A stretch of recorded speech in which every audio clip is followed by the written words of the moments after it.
Amongst all the legions that originally swore loyalty to the Imperium of Mankind, there is one that remains masked in perpetual shadow, even after their betrayal of the Emperor and their fall to the ruinous powers of chaos. But wait, did they really betray the Emperor and fall to chaos? Well, technically no. But yes, they did. But when you really think about it, they didn't. But they did. Sort of. And for the past 10,000 years, they've been attacking the Imperium because they're allied against the Imperium, right? Well, no. They're actually sort of somehow on the side of the Imperium. But they're not.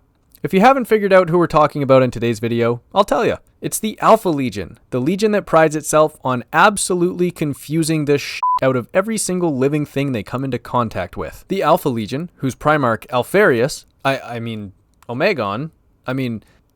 Omegon, who's a guy who's actually two guys who are twins that are identical, but who are actually one guy, was the last legion to be reunited with their Primarch during the Great Crusade of the 31st millennium. Or they were actually the first legion to be reunited with their Primarch. I don't know at this point.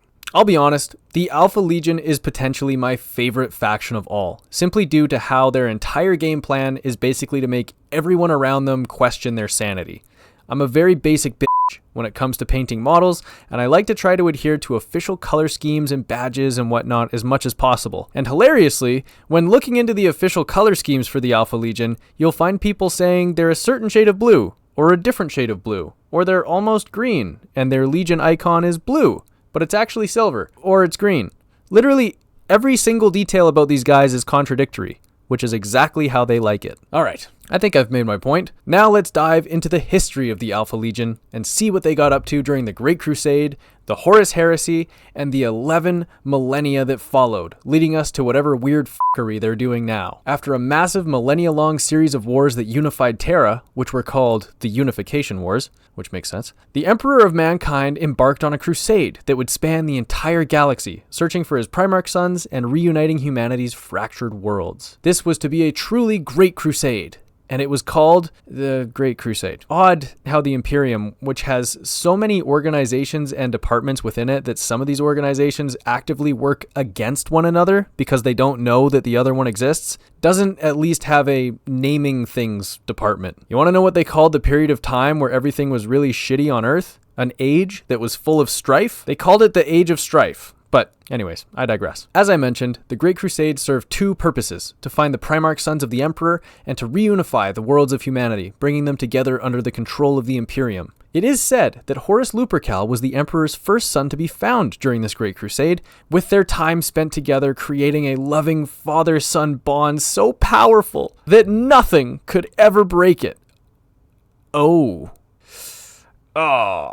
However, it has more recently been revealed that Alfarius may have been the first Primarch discovered by the Emperor, and he may not have actually even been discovered, as he never left Terra at all. And of course, by Alfarius, I mean Alfarius and Omegon, because there's two of them. But there's one of them, but there's two of them. If that is the case, then the Emperor would have kept Alfarius and Omegon a secret for hundreds of years, not only from the other Primarchs, but from his own close inner circle, including Malcador the Sigillite, the Emperor's #1 homie. According to this excerpt from the 40k wiki, quote, "A dubious account by Alfarius himself, which he states is a lie, states that he was actually the first Primarch to be found by the Emperor," end quote.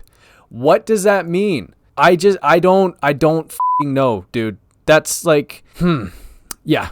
That's kind of the thing with the Alpha Legion.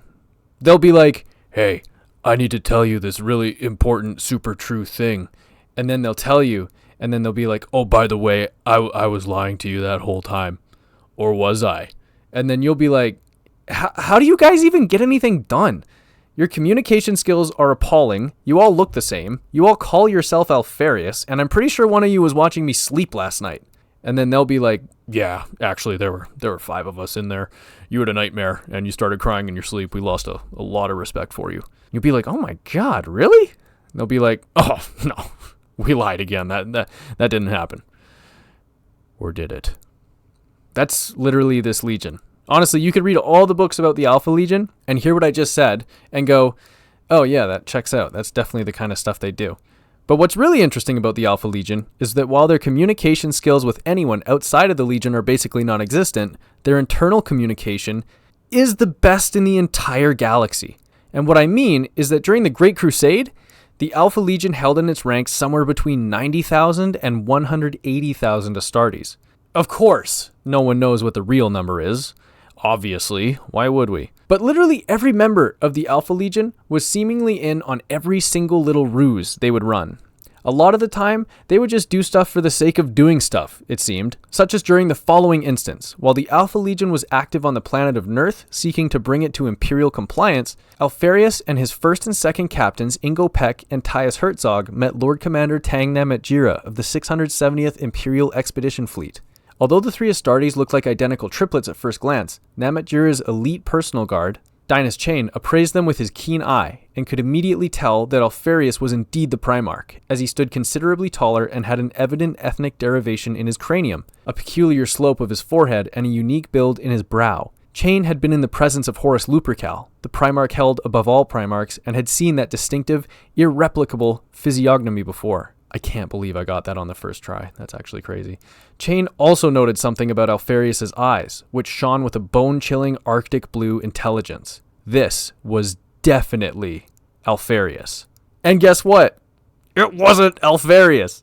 Oh my god! To be fair, it was Omegon, Alfarius' identical twin, but nobody even knew about Omegon's existence, aside from the members of the Alpha Legion, so although Alfarius could have been there if he wanted to, he decided to send Omegon just because, I guess.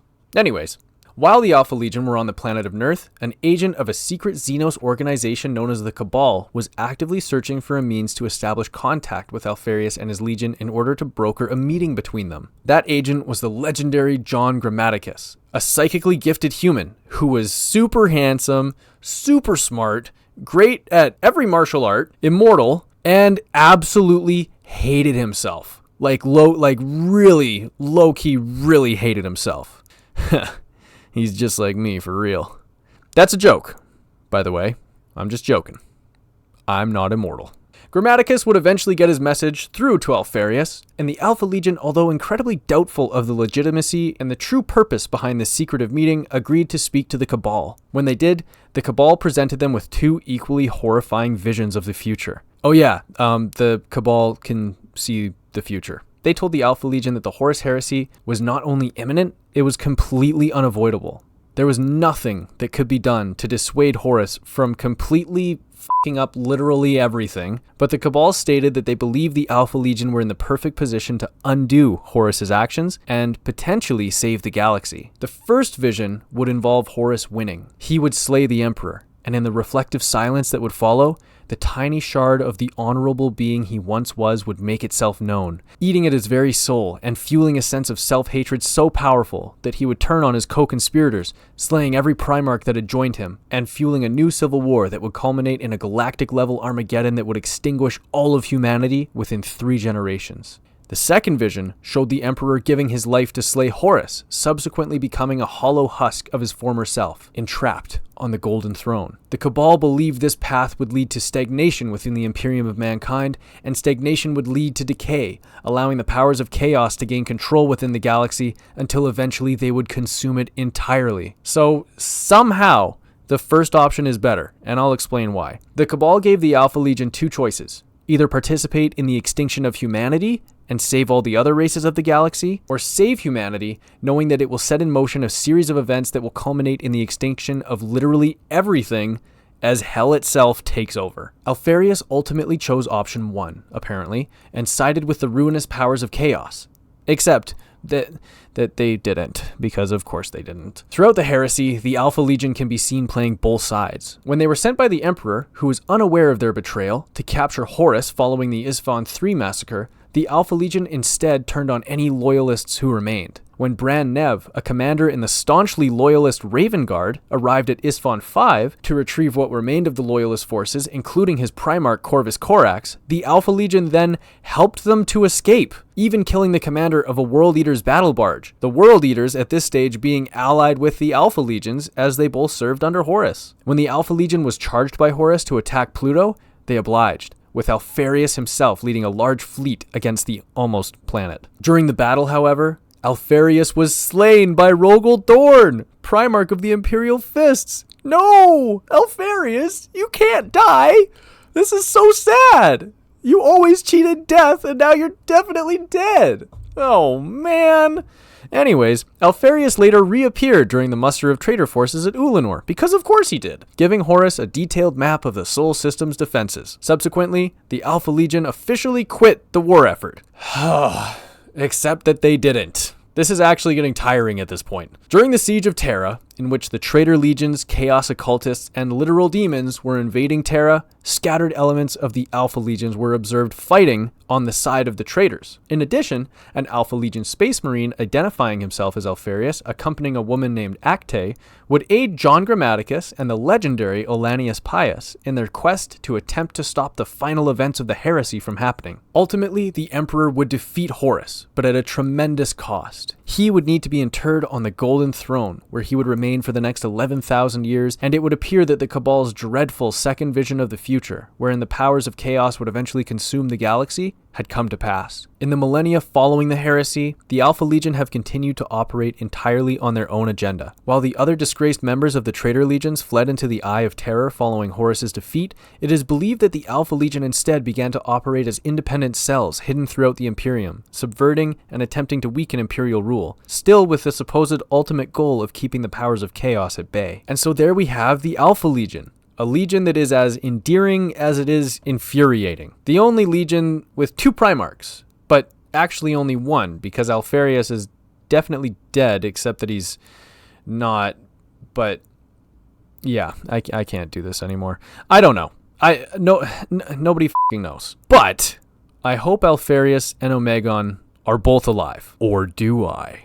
Thanks for watching. If you enjoyed the video, please let me know by leaving a like, a comment, or even subscribing. I upload every Sunday, and if time permits, I try to upload twice a week, so I've got tons of new content on the way. Anyways, see you next time.